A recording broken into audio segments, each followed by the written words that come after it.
महाराष्ट्रामध्ये भाजपाची सत्ता असताना अमरावतीमध्ये शासकीय वैद्यकीय महाविद्यालय व्हावे याकरिता भाजपा शहर अध्यक्ष किरण पातुरकर यांनी कृती समिती स्थापन केली होती। 2016 पासून याकरिता पाठपुरावाही करण्यात आला। तत्कालीन मुख्यमंत्री देवेंद्र फडणवीस यांनी पावसाळी अधिवेशनात घोषणाही केली होती। डॉक्टर अनिल बोंडे अमरावती जिल्ह्याचे पालकमंत्री असताना या विषयावर अनेक बैठक घेण्यात आल्या। त्यानंतर बोंडे यांच्या पाठपुरावाने 27 एकर जागा वैद्यकीय महाविद्यालयाला हस्तांतरित करण्यात आली। मात्र नंतर महाविकास आघाडीची सत्ता झाली। उपमुख्यमंत्री अजित पवार यांनी सुद्धा अमरावतीला वैद्यकीय महाविद्यालय होईल असे घोषित केले। मात्र 1 वर्ष उलटूनही सुद्धा अमरावतीत महाविद्यालय झाले नाही। वैद्यकीय महाविद्यालय करिता ज्या बाबी लागतात त्याही पूर्ण करण्यात आल्या। आघाडी सरकारने सिंधुदुर्ग, सातारा, उस्मानाबाद जिल्ह्यात शासकीय महाविद्यालयाला मान्यता देऊन निधी सुद्धा मंजूर करण्यात आला। अमरावती महाविद्यालय सुरू व्हावे या मागणीकरिता भाजपाने अनेकदा निवेदन आंदोलन केले। शेवटी पुन्हा बुधवारी शहरात भव्य दुचाकी रॅली काढून शासनाचे लक्ष वेधण्याचा प्रयत्न केला। अमरावतीला शासकीय मेडिकल कॉलेज आलं असं घोषित केलं आणि स्वतःची पाठ थोपटून घेतली, पण वस्तुस्थिती तशी नव्हती। मी जसं म्हटलं तर आयत्या बिळावर नागोबा म्हणजे जे कार्य पहिलेच करून चुकलेले होते, जेव्हा भारतीय जनता पक्षाचं सन्माननीय मुख्यमंत्री देवेंद्रजी फडणवीस यांनी जून 2019 मध्ये जी घोषणा केली होती त्या घोषणाच्या अनुषंगाने मेडिकल कॉलेजला तेव्हाच मान्यता मिळालेली होती। पण त्याच्यानंतर गेल्या 1-1.5 वर्षामध्ये एकवा मान्यता मिळाल्यानंतर ज्या सोपस्कार असतात ते सोपस्कार मात्र या शासनाने बिलकुल केले नाहीत आणि आम्हीच हे मेडिकल कॉलेज आणलं असं घोषित करून लोकांची दिशाभूल केली। वस्तुस्थिती तशी नाही। आपल्या मागून ज्यांचे नंबर होते, ज्या जिल्ह्याचे नंबर होते, त्यांनी प्राधान्यक्रम बदलून समोर घेतले, त्याच्यासाठी पैशाची तरतूद केली, त्याच्यासाठी कॅबिनेटमध्ये निर्णय झाले, पण अमरावतीच्या मेडिकल कॉलेजसाठी मात्र कोणतेही सोपस्कार गेल्या 1-1.25 वर्षाच्या कार्यकालामध्ये महाविकास आघाडीच्या सरकारने केले नाही। ही वस्तुस्थिती आहे आणि म्हणून विभागीय मुख्यालय असलेल्या मेडिकलच्या अमरावतीमध्ये मेडिकल कॉलेज तेही शासकीय मेडिकल कॉलेज व्हावं म्हणून भारतीय जनता पक्षाने मोठं आंदोलन उभं केलेलं आहे।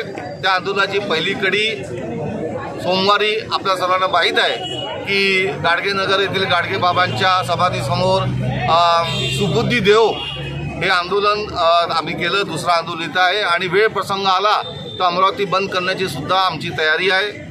मला असं वाटते की स्थानिक जनप्रतिनिधींनी आता तातडीने शासनावर दबाव आणावा आणि येणाऱ्या कॅबिनेटमध्ये कोणत्याही परिस्थितीमध्ये अमरावती येथील मेडिकल कॉलेजला, अमरावती शहरातील मेडिकल कॉलेजला मान्यता द्यावी, त्यासोबत निधीची तरतूद करावी, डीनची अपॉइंटमेंट करावी आणि अमरावतीचं मेडिकल कॉलेज व्हावं याच्यासाठी शासन निर्णय निर्गमित करावा अशी आमची सर्वांची मागणी आहे। ही दुचाकी रॅली इरविन चौकातील डॉक्टर बाबासाहेब आंबेडकर यांच्या पुतळ्याला हार अर्पण करून रॅलीला सुरुवात करण्यात आली।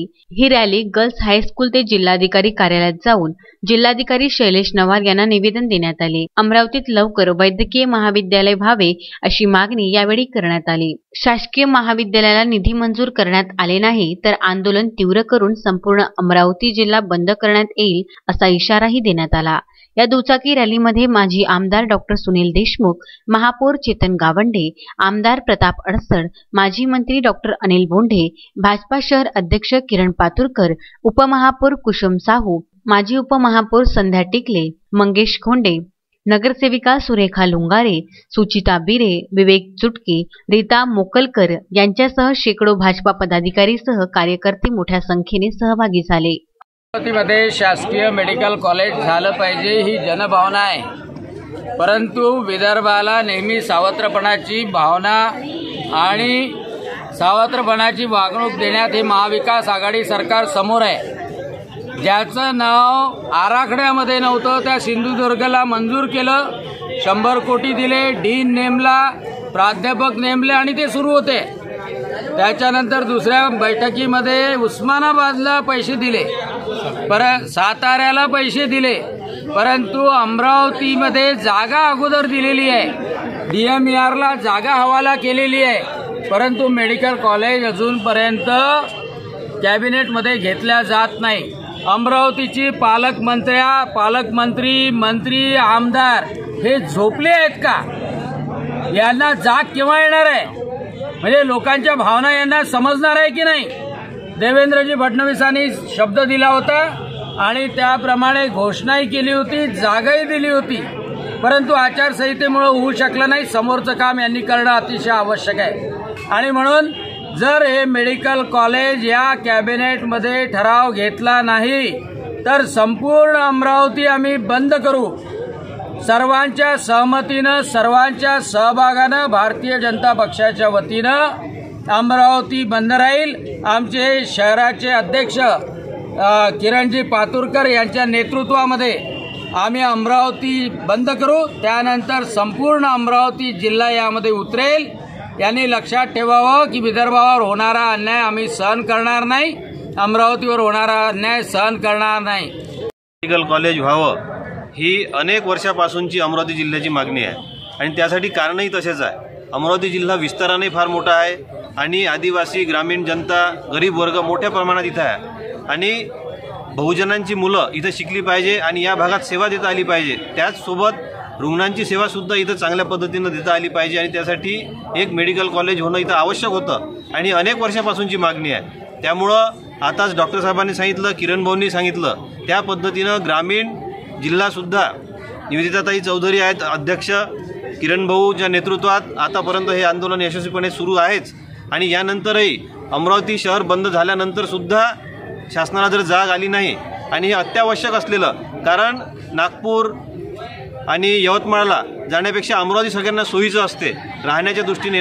जाण्याच्या दृष्टीनं, त्या हिशोबानं इथं होणं आवश्यक आहे आणि हे जर यांनी या तिसऱ्या टप्प्यानंतरही केलं नाही तर संपूर्ण ग्रामीण जिल्हासुद्धा सर्व आमच्या सन्मान्य नेत्यांच्या नेतृत्वात या आंदोलनात उतरेल।